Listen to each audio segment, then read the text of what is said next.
Donc aujourd'hui, on va faire un petit diagnostic, un petit retour sur comment tester les condensateurs qui sont placés dans les composantes haute tension. Pour vous dire que aussi les règles de sécurité sont obligatoires pour faire ce type de test-là. La première chose, c'est qu'on a fait un désamorçage, il n'y a aucune haute tension qui est présente.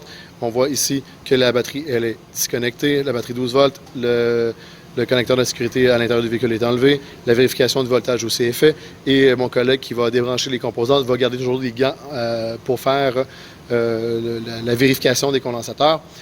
Ici, on a placé un multimètre pour faire des tests de capaciteur ou en microfarad. Il est en millifarad ici, donc c'est 0.870 millifarad. Donc 860 microfarads. Et on veut vous faire remarquer qu'il y a beaucoup de systèmes haute tension qui sont branchés dans le fond en parallèle, que ce soit ici qui est le PTC, l'inverter qui est en dessous, qui passe par la boîte de jonction, et le compresseur d'air climatisé qui est ici. Donc, on prend la mesure totale de tous les condensateurs sont ici. Donc, si on enlève une composante, celle du compresseur d'air climatisé, on va voir que ça descend. Donc, ça prend quelques secondes à descendre. Donc, et voilà, c'est descendu.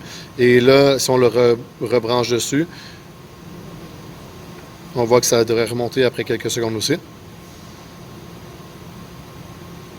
Donc, ça se réajuste. Et après ça, ce qu'on va faire, c'est vérifier au niveau du PTC. Donc, on débranche. Ça descend un petit peu, pas beaucoup. On voit que la mesure est beaucoup plus petite. Et dans les spécifications, ça va de 835, je pense, microfarads jusqu'à 1017 microfarads.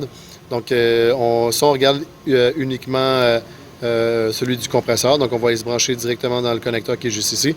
Puis, on va voir qu'il y a à peu près 60 microfarads qu'il y a dans le compresseur d'air climatisé. Et des fois, ça nous donne une idée un peu pour la raison pour laquelle des résistances de précharge sont défectueuses ou grilles. C'est parce que justement, les condensateurs ne font plus leur travail. Donc, on va lever 62 au niveau du condensateur. Je ne sais pas si on peut voir l'autre côté. Ouais. Ben, moi, je pense que pour l'instant, je pense que le principe est bien couvert. Si on regarde ça prend toujours quelques secondes. Donc 11 microfarads, c'est la capacité qu'il devrait avoir le PTC. Donc c'est ce qui complète un peu la vérification totale de tous les condensateurs dans un système d'une voiture électrique.